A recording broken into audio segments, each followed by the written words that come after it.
సంగారెడ్డి జిల్లా జిన్నారంలోని తెలంగాణ గిరిజన సాంఘిక సంక్షేమ గురుకుల విద్యాలయంలో అర్ధరాత్రి విద్యార్థుల మధ్య గ్యాంగ్ వార్ కలకలం రేపింది.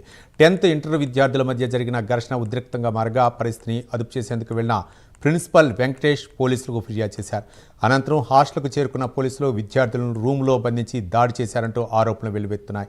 ఈ ఘటనలో పలువురు విద్యార్థులు గాయపడగా తమపై నేరస్తుల మాదిరిగా దాడి చేశారని బాధిత విద్యార్థులు ఆరోపిస్తున్నారు. అందుకోసమే అబ్బాయిల మధ్యలో గొడవ అయింది. అన్నాళ్ళు వచ్చి ఎందుకు పట్టుకోపోతురా అని ఏ క్లాస్ వాళ్ళు ఇద్దరు?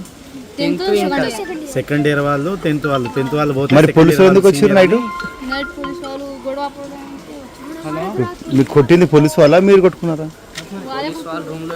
అంటే స్టూడెంట్ గొడవ పడితే పోలీసు వాళ్ళు వచ్చి స్టూడెంట్ ని కొట్టిరు. వాళ్ళతో పాటు పోయి ఫుడ్ పట్టుకున్నాడంట. అయితే ఇంకా వాళ్ళు ఏం చేసారంటే, నువ్వు ఇప్పుడు ఎందుకు పట్టుకుంటున్నావు అని ఆ పోరగాళ్ళు వీడిని అన్నారంట, కొట్టిరంట. అయితే వాడు వీళ్ళు ఇంటర్ వాళ్ళు వాళ్ళనే కొడతారా, ఒక్కడేగా పట్టుకున్నది అన్నట్టు వాళ్ళు కొట్టుకున్నారంట. వాళ్ళు కొట్టుకున్నప్పుడు ప్రిన్సిపల్ సార్ వచ్చి ఆపిండంట. ఆపుతున్నప్పుడు టీచర్ సార్, ఇది స్టడీ సార్, అయితే ఆ సార్ని తోసేసినప్పుడు ఆ సార్ ఏమో కింద పడ్డారంట. తోసేయలేరంట. మేము చేసిన తప్పు ఏం లేదు సార్. ఆ గొడవలో మేము ఏదైనా తప్పు చేస్తే కొట్టాలి కానీ సార్, క్రిమినల్స్ లో కూడా కొట్టారు సార్. అట్లా హాస్టల్లోకి వచ్చి ఇష్టం వచ్చినట్టు కొట్టడం, కింద కూర్చోబెట్టి ఇట్లా కాళ్ళ మీద ఇట్లా 2 కాళ్ళు ఇట్లా చేసి షూస్ ఉన్న కాలుతో తన్ని ఇట్లా ఇష్టం వచ్చినట్లు కొట్టి సార్.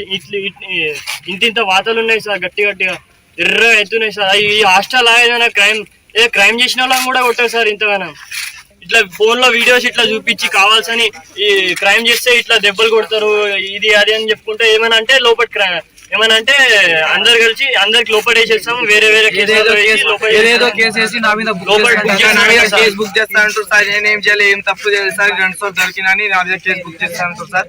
నేనేం తప్పు చేయలేదు సార్. మేమేం గొడవ పడలేదు సార్. రాత్రి మా ఎస్పీ సార్ గారు వచ్చి పోలీసు వాళ్ళని పిలిచి మమ్మల్ని రూమ్లో వేసి కొట్టించారు సార్. మేము వెళ్ళిపోవాలా ఉండాలా సార్, మీరే చెప్పాలి సార్. ఎట్లా ఉండాలి సార్? మేము స్టూడెంట్స్ ఇక్కడ అందరు ఎస్పీ అందరు సార్ వాళ్ళు పోలీసు వాళ్ళు పిలిచి కొట్టిస్తారు సార్.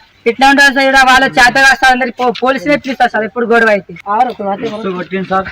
అదే గొడవ పడలే, కానీ ఏం చేయలే, మాట్లాడడానికి పోయినా సార్. మస్తు కొట్టారు సార్. పిల్లలు మొత్తం మర్చిపోయినా సార్. కాలు మొత్తం కాలుతో తల్లి సార్. పోలీసు ఏమో నాకు కాలుతో తల్లి మా ఇద్దరు సార్.